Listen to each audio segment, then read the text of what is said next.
my dear children. How are you all today? I hope you all are healthy and happy. So children, for today's video lesson, we are going to continue with the first chapter from your Mastering Grammar book. And as of now, we have already started with the chapter and we have finished knowing about what a sentence is. A group of words that make complete sense is called a sentence, right? So not any group of words, they will have to be arranged in a particular order. We had also learned about some important features of a sentence, like how you will identify a sentence. A sentence should have a verb, okay? A sentence must begin with a capital letter.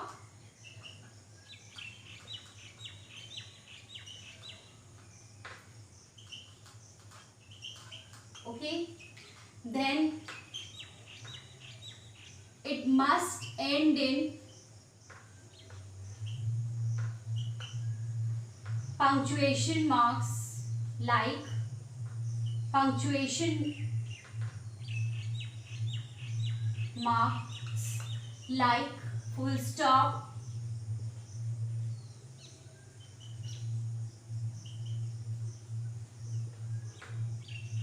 question mark,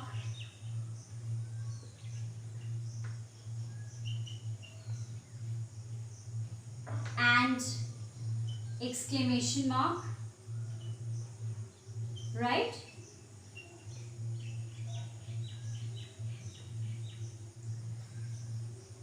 The group of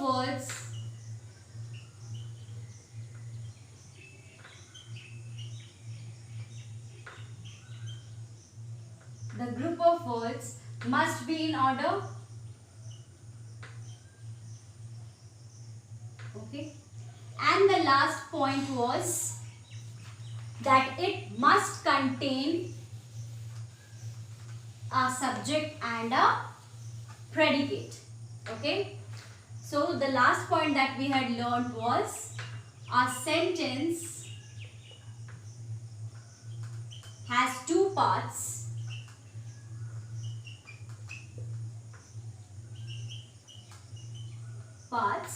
Namely, what are they?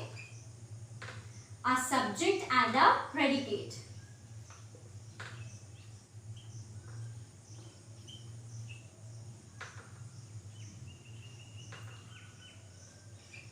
Okay.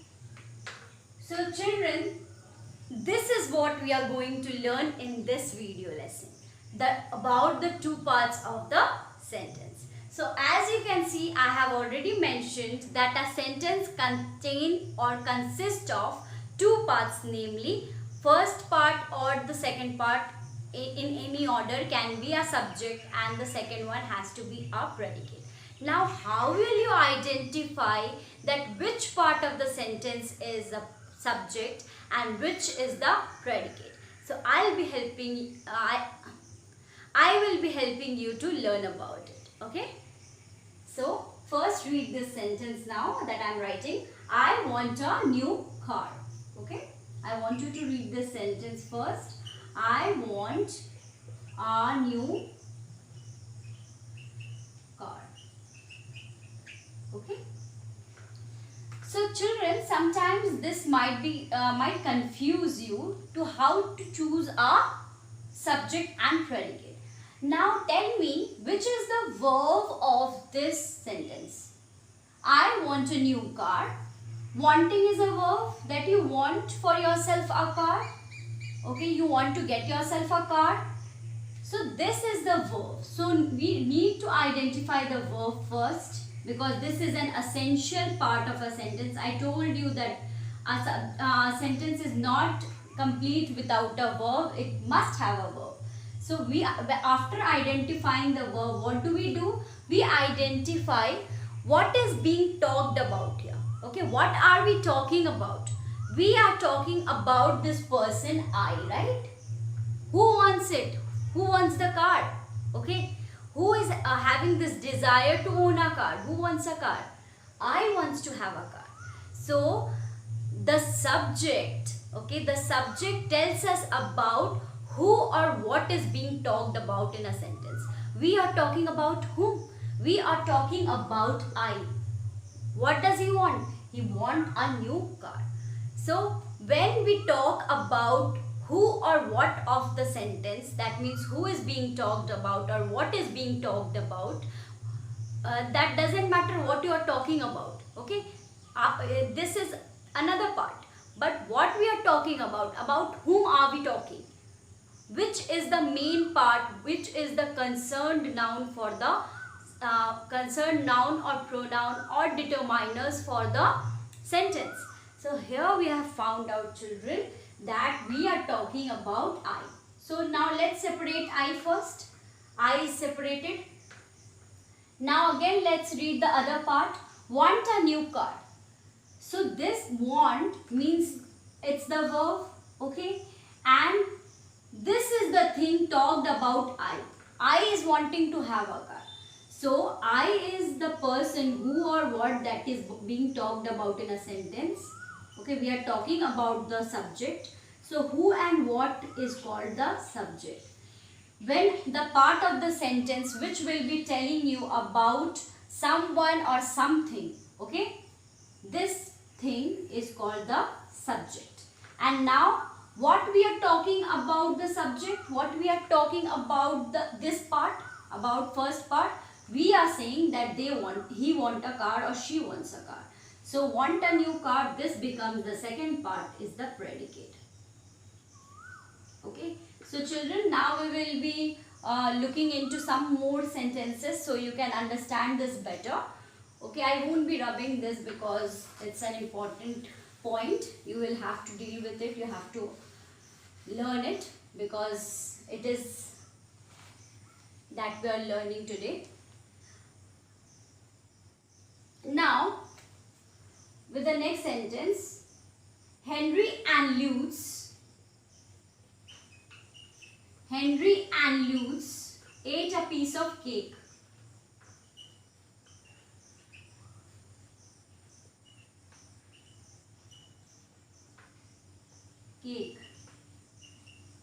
She wore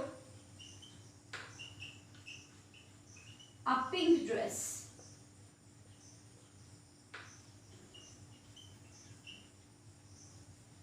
Our school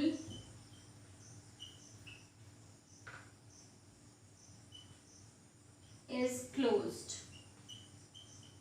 Okay, so now children, look at these sentences. Henry and Lutz ate a piece of cake. Now in this sentence, children, what are we talking about? We are talking about two people, Henry and Lutz. So I told you the people or the thing we are talking about is the subject of the sentence. I told you this, right? So Henry and Lutz are being talked about. They are being talked. We are telling something. This part of the sentence is actually telling something about who or what. So this is the subject here. Now what we are saying about this subject, what we are talking about Henry and Lutz, that they ate a piece of cake. So this part becomes the predicate.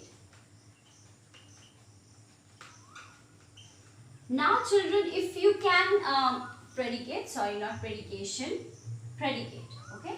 So now children, if you can see, these people are the doer in the sentence. Who is the doer? The one who does something, right? Or the one on whom the thing is done. Okay, the thing or the person on whom the thing is done or the action is being taken, right? By whom the action is taken or on whom the action is taken. So here, this portion we can call this one, wait, let me change the color of my pen so that you can see it better. So this one, Henry and Lutz are the doer here, doer of the action. Okay, they are doing something. So you can understand that the people or the things acted upon, okay, either they are performing something or they are doing something when the doer is concerned, then we call them a subject, or then we call it a subject. And what they are doing, the actual action is called the actual action. What are they doing, or what is being done by them? Okay, so that is action, and then we call it a predicate. So again, we will look at this sentence now. She wore a pink dress. Now, whom are we talking about? We are talking about this she. Okay, so I told you the person or the thing talked about is called a subject. Okay, and then what is being said about her? What is being told about her? That she wore a pink dress. Now, wore is the past tense for wear. Okay, W-E-A-R. So this is the verb here, and she wore a pink dress. So this is being said about she, about the subject. So this becomes the predicate. Okay. Now children, the next sentence, our school is closed. So what are we talking about? We are talking about our school, that it is closed. So our school is going to be the subject, because we are talking about this school, about the school. And what we are saying about the school? What is being said about this school is that predicate, that it is closed. Now children, I hope you have some understanding. Now we will understand that what are some of the important parts that a subject and predicate may have. Okay.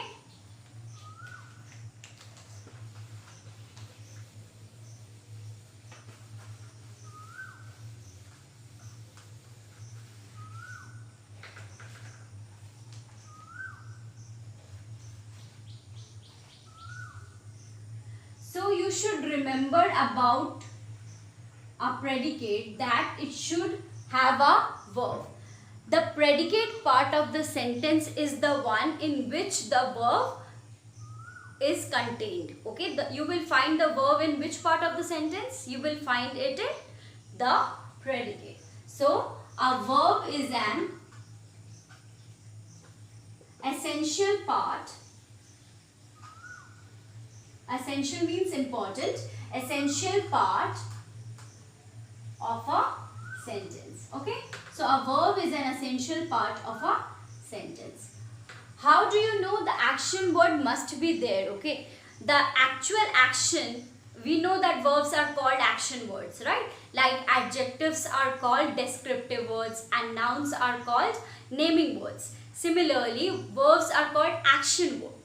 So the part where the action is taking place, where something is being done with the subject or something is being done to the subject, okay, by the subject, to the subject, or for the subject.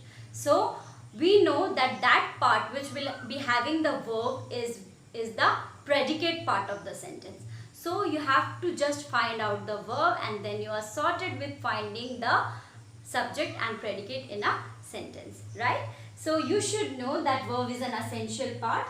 Next is usually, generally, okay, generally the subject comes before the predicate.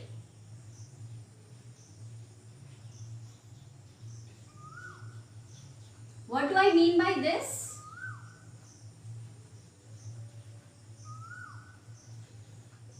That the thing we are talking about, the subject, okay, this subject always comes before the predicate. But there are exceptions as well. We have a loophole for everything. We have exceptions, but there are exceptions. Okay. Now, what exceptions in like in sentences like what? We can say, in her pocket,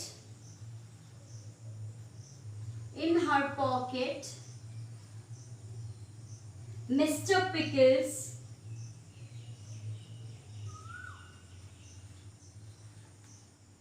found $1 million. Found $1 million. Okay. So now this is an exception case where the subject does not come before the predicate. How? We will see.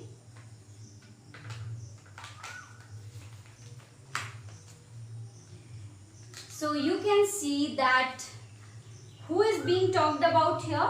We are talking about whom? Mr. Pickles. Who found it? Who found $1 million? So who found it? Mr. Pickles found it. So here this person is being talked about, right? We are talking about Mr. Pickles finding $1 million. Sorry, it will be Mrs. Okay. So in her pocket, Mrs. Pickles found $1 million. So now what does it mean? That this will be the subject. We are talking about Mrs. Pickles. And what did she find? She found $1 million in her pocket. So this part, this one and the remaining one, this one is the predicate part of the sentence. Now children, it can happen that you may not find all the predicate words together. Okay, like in this case, you can see first the predicate is there in her pocket, and then we can see that the subject has arrived here, the subject is appearing, and then again the predicate part starts. So there can be exceptions. You should not doubt, okay, because that is the way the sentences are formed. The predicate part can be separated from each other. They are not necessarily always together. So we had seen that the subject of a sentence is always placed before the predicate, but there are exceptions like this one. Okay, again now we will be moving to another rule. In an imperative sentence, the subject is not mentioned but implied. I will tell you what they have told us here. Okay. With imperative sentences, you will not have a clear subject. Like suppose I wrote, go there. Please come in.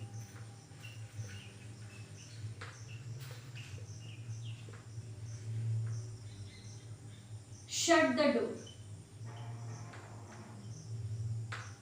Okay. So you can see these are all examples of imperative sentences. Now children, if you do not know what is the imperative sentence, you might not know it because this is the first chapter, but you may have also learned it in your previous classes. We are not learning the sentences for the first time. So you might know that an imperative sentence is a sentence in which there is a command, request, order, or some kind of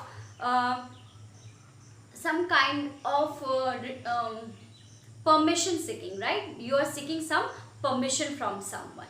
So these sentences are called imperative sentences. Like when I order you to do something, when I command you to do something.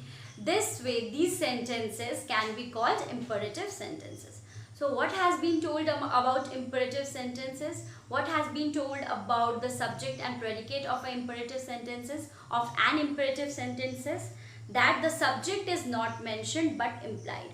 Now children, look at the first sentence. Go there. Okay, this go word is the verb here, right? And we cannot find who is being told to go.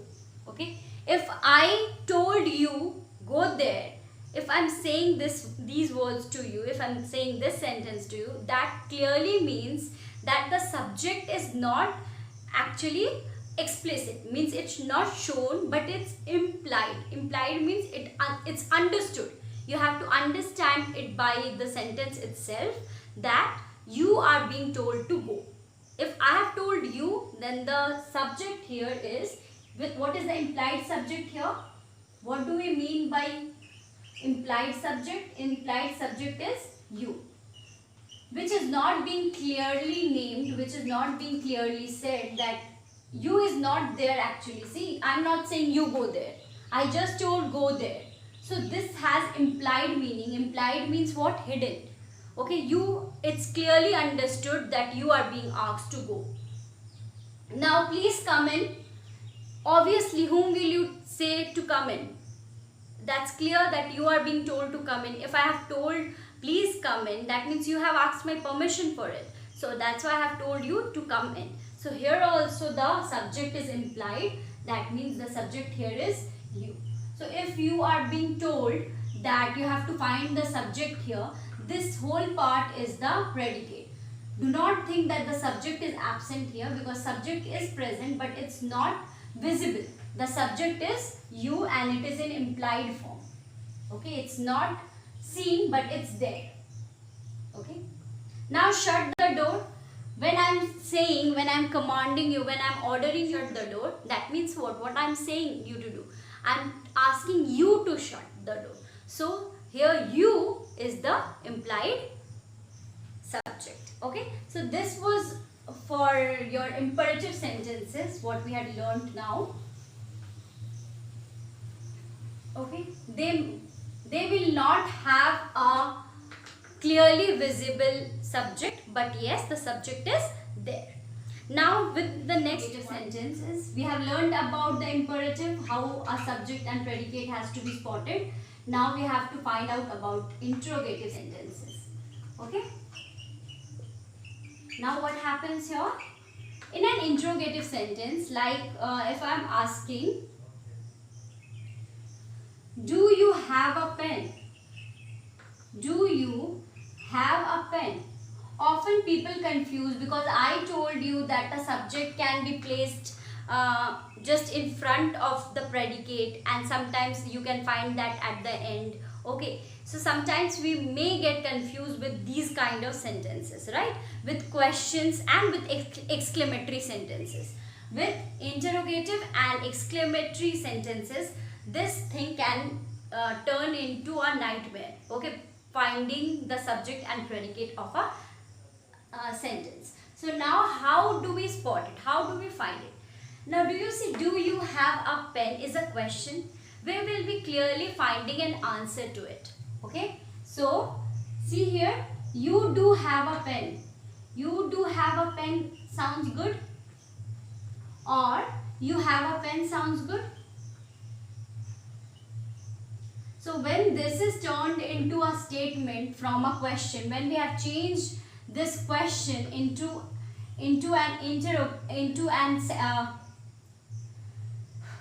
when we have changed this interrogative sentence into a statement, then we can actually identify the subject here. So you can see who is being talked about, you, and what is the rest of the part contains, do have a pen. So this one will become the subject and this becomes the predicate. So it's very easy to find out in the question, like do you have a pen? So you will be the subject here and the rest of the words will be the part of the predicate. This one and this one will be the predicate. Okay. So in interrogative sentences, you have just to come up with the answer with the statement, okay? Then you can easily spot the subject and the predicate part. I hope this is clear. Now with exclamation or exclamatory sentences.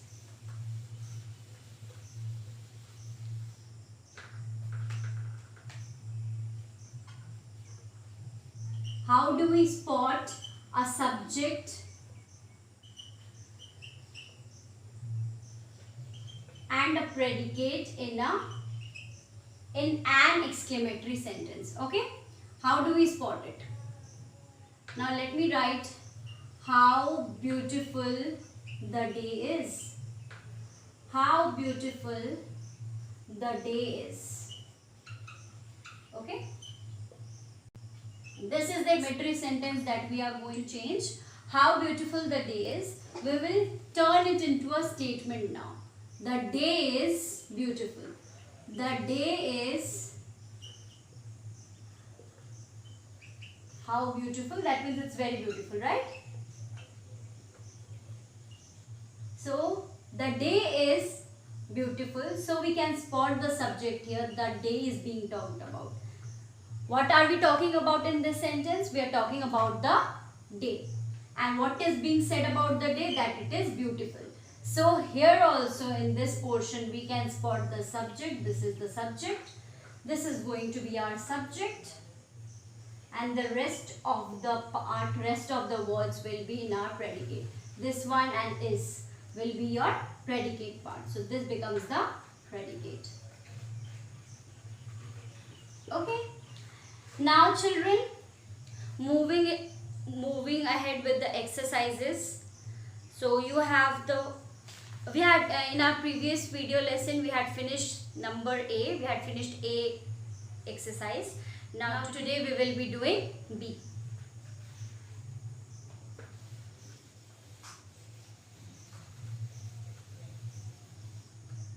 Number 1, Mahi's batting. Mahi's batting. Mahi is Mahendra Singh Dhoni here. Mahi's batting was flawless. Flawless means without fault, okay? Perfect. Was flawless in the final match.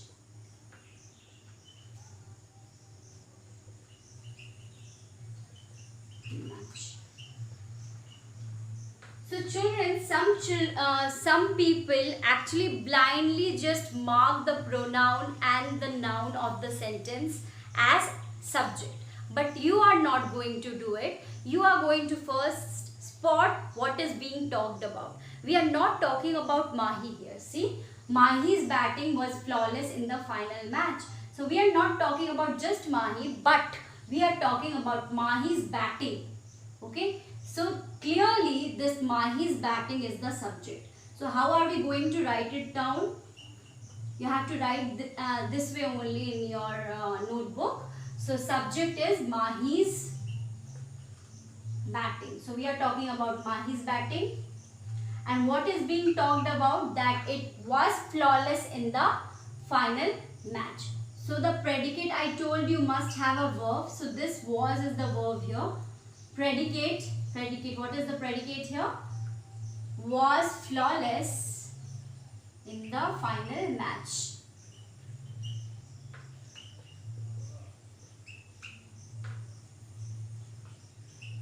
Okay. So this is all. Now second one. I don't think we will have enough space here. So I'll be just rubbing the board.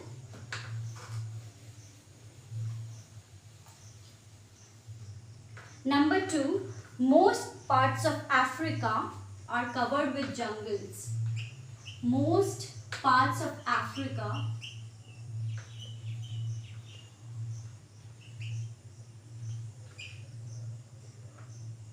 are covered in jungles. Covered with jungles.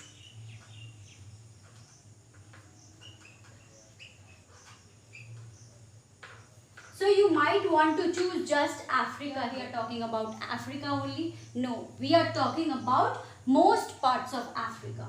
So this complete part will be our subject, and are covered is a verb. Actually, are covered is the verb here. So this will be in the predicate part. So subject here is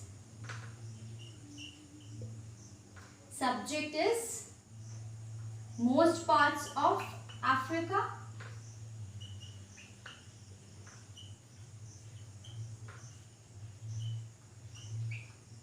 And predicate is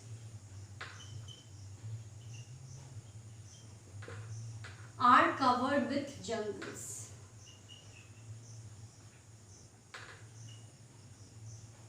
Okay. So now moving to the third question. India is a densely populated country. Number 3, yes, that will fit. India is a densely populated country.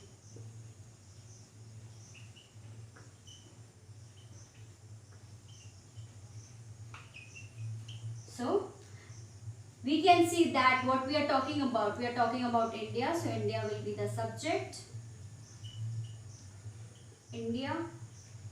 And predicate is the rest of the part of the sentence. Predicate is the verb, main verb here. So predicate is a densely populated country.